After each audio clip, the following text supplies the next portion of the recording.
And this is my DEWALT 200 PSI air compressor. I bought this at my local home center. And the reason why I purchased mine was to run a tire machine that I needed a little bit more than 125 PSI. Now out of this unit, it does pump it up to 200. You can see that on the gauge there.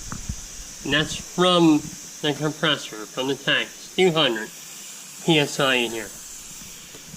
Now the regulator that's going to allow you to use air only goes up to 120. So the most you're getting out of this is 120. Now for the reason why I bought it, that wasn't going to cut it. So what I did on the regulator, there is a tap, and it looks similar to this one here.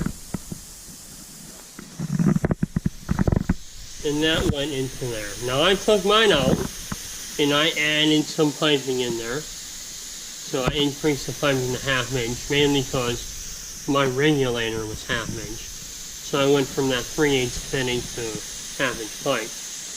So you can see in the regulator, right here, there's a T.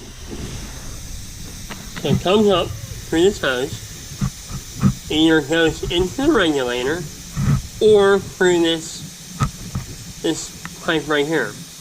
Now this area here, that is 200 PSI, because it goes down through this hose into the tank. So it comes out of the tank through this hose, up to the regulator, and out through my piping. So I'm at 200 PSI right there.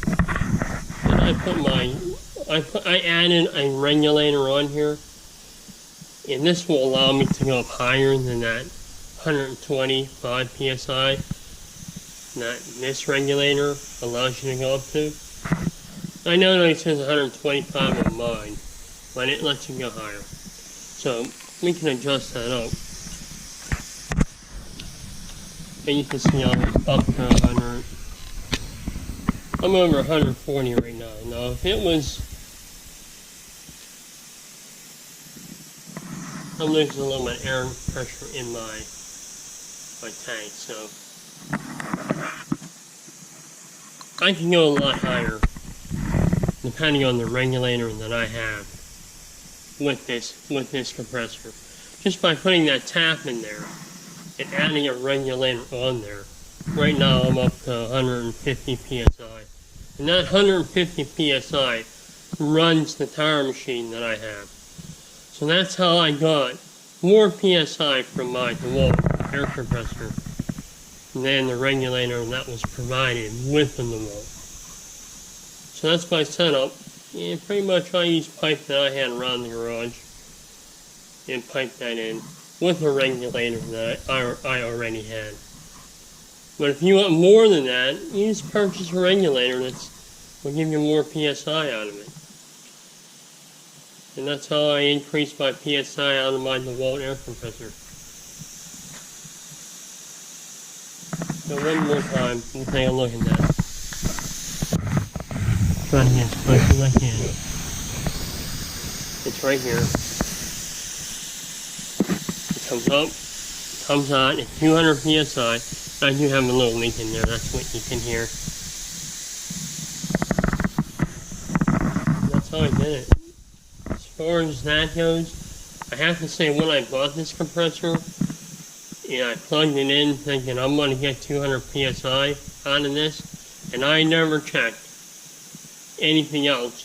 I saw the 200 PSI on there, and I thought I'm going to be able to regulate up to 200 PSI with this.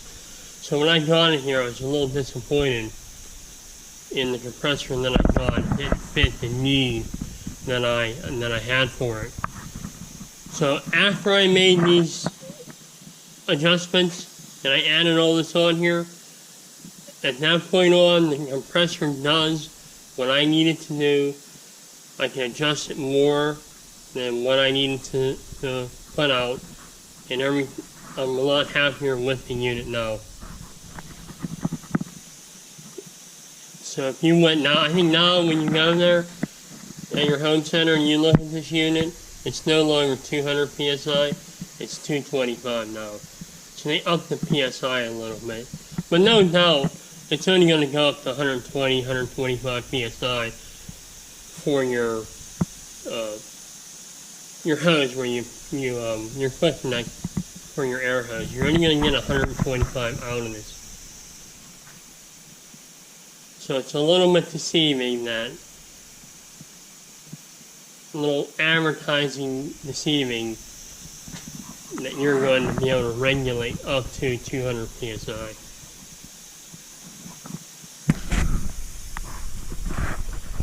Now, I've been using this for several years now without any kind of problem. So as far as the unit goes, I'm happy with it. There hasn't been any kind of maintenance, just draining the water from the tank. So everything's been pretty good, and I've had it probably 4 or 5 years now.